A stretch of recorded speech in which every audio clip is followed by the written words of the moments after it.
ভারতীয় বাংলা সিনেমার জনপ্রিয় অভিনেত্রী মধুমিতা সরকার ভয়াবহ সড়ক দুর্ঘটনার শিকার হয়েছেন। কলকাতার নিমতলা ঘাটের ভূতনাথ মন্দিরে পূজা দিতে যাওয়ার সময় তার গাড়িকে পেছন থেকে ধাক্কা দেয় একটি পণ্যবাহী লরি। এতে মধুমিতার গাড়িটি মারাত্মকভাবে দুমড়ে মুচড়ে গেলেও সৌভাগ্যক্রমে তিনি অক্ষত রয়েছেন।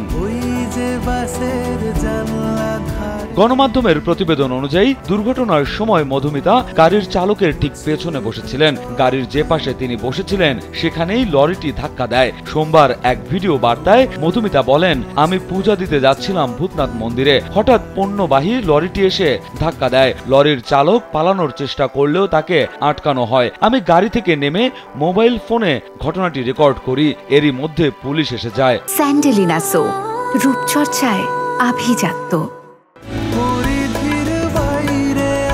মধুমিতা আরও জানান, অনেক বড় দুর্ঘটনা ঘটতে পারত, কিন্তু মহাদেবের কৃপায় আমি সুস্থ আছি। দুর্ঘটনার পর তিনি অন্য একটি গাড়িতে পূজা দিতে যান এবং সুস্থভাবে পূজা সম্পন্ন করেন।